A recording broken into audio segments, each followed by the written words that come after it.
Helvetia, votre assureur suisse.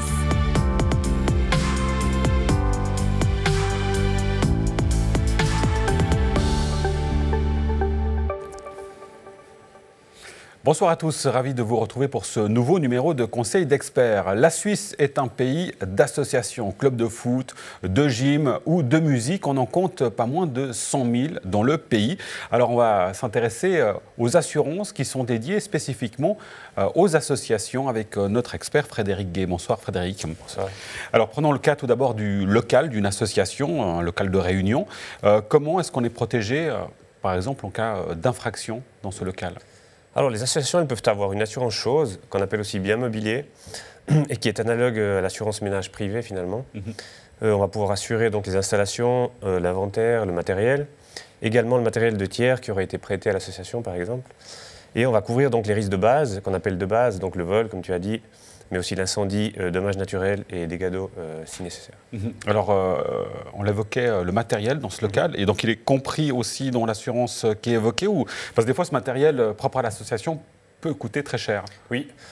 Alors, comme on a dit, il est couvert via l'assurance chose pour les risques de base, donc je répète, incendie, dommages naturels, vol et dégâts d'eau. On va pouvoir aussi couvrir la détérioration de ces objets via des couvertures spéciales, particulières. Ça sera à voir au cas par cas, vraiment, avec l'association.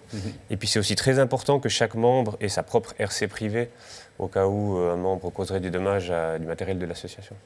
Et du coup, alors, est-ce qu'il y a des assurances standards, peut-être sur mesure, pour les associations ? Alors, premièrement, il faut voir si l'association elle est affiliée ou non à une association centrale, une organisation comme section suisse, section cantonale. Une fêtière. Voilà. Ouais. Si c'est le cas, c'est tout à fait possible qu'il y ait une assurance qui soit globale, qui soit pensée pour ses membres. Et si ce n'est pas le cas, il vaut mieux demander à son conseiller de voir avec lui quel type de risque pour quel type d'activité. Pour avoir un élément qui est sur mesure dans ce cas-là. Bon, prenons un cas peut-être d'illustration. J'ai une association qui organise une fête dans une commune. On dresse un chapiteau pour accueillir évidemment les membres de l'association, les gens invités, les animations. Et puis, il y a un accident, le chapiteau s'écroule, fait des blessés. Qu'est-ce qui est couvert et par quoi dans ce cas-là ? Bon, c'est toujours compliqué de déterminer la responsabilité de chacun des parties. Ça va dépendre de beaucoup de paramètres. Par exemple, à qui appartient le chapiteau? Est-ce qu'il est loué ou est-ce qu'il appartient à l'association? Qui a monté ce chapiteau? Est-ce que c'est des professionnels ou est-ce que c'est des membres de l'association? Est-ce que le jour J, toutes les mesures ont été prises? Par exemple, en cas de mauvaise météo, est-ce qu'il y a une personne responsable d'annuler l'événement? Donc c'est vraiment du cas par cas. Et c'est très important d'avoir une RC au nom de l'association et aussi de compléter avec une RC manifestation selon les cas. D'accord, donc c'est pas forcément... est-ce qu'on pourrait imaginer, je suis en train de réfléchir, me demander, est-ce que si c'est une manifestation ponctuelle, est-ce que ça vaut la peine de voir son conseiller pour spécifiquement, juste pour une manifestation, prendre en compte des couvertures? Et c'est là qu'on appelle une RC manifestation, responsabilité civile. Donc ne pas hésiter à le faire, même pour des cas uniques, en l'occurrence pour un événement sporadique. Bon, pour cette fête, évidemment, il y a du matériel qui doit être acheminé, des personnes, on utilise des véhicules. Là, au niveau de l'assurance, comment ça fonctionne ? Alors, si on utilise son propre véhicule en tant que membre, on doit avoir sa propre assurance comme n'importe qui, finalement, l'assurance auto qu'on connaît tous, donc RC, casco partiel, casco complète. Et puis, si les véhicules sont immatriculés au nom de l'association, à ce moment-là, il faudra qu'elle fasse sa propre assurance. Oui, et en règle générale... le même modèle que... Tout à fait. C'est juste, que ce soit l'association ou la personne, c'est une question de savoir qui est propriétaire, en l'occurrence, du véhicule, concernant l'assurance. Ça, c'est les véhicules. On a parlé des choses, on a parlé du local, de l'assurance en cas d'événements de fête en particulier.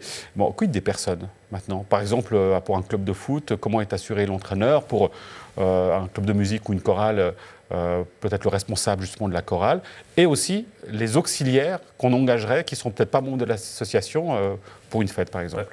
Alors, à partir du moment que l'association elle verse des salaires qui sont soumis à l'AVS, donc c'est 2300 francs par année pour être soumis à l'AVS, elle devra obligatoirement couvrir ces personnes contre l'accident. Donc l'accident professionnel si c'est moins de 8 heures par semaine, et l'accident professionnel si c'est moins de 8 heures par semaine, et non professionnel si c'est plus de 8 heures par semaine. Elle va devoir payer les cotisations sociales aussi. Donc, en résumé, comme n'importe quelle entreprise, elle va devoir s'assurer de remplir toutes les obligations liées au versement de salaire, en fait. Oui, mais j'allais vous dire, en fait, en vous écoutant, l'association reste une personne morale, au même titre qu'une entreprise. Exactement. Donc finalement, on se pose exactement les mêmes questions en termes de couverture qu'une entreprise. Plus ou moins, oui. À partir du moment qu'on verse des salaires, en tout cas, sur ce domaine-là, c'est exactement pareil qu'une entreprise. Oui, et le conseiller, d'ailleurs, là, justement, on ne le dit pas assez souvent, le conseiller est là pour pouvoir répondre aux questions, faire du sur-mesure si besoin.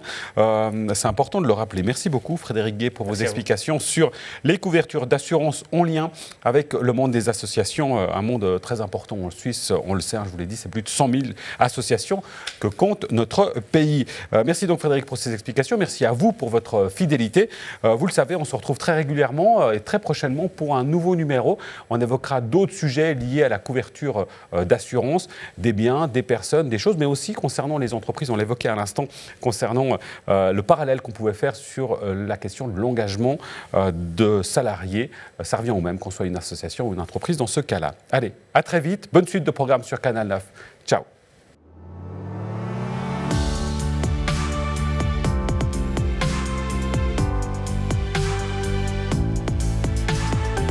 Helvetia, votre assureur suisse.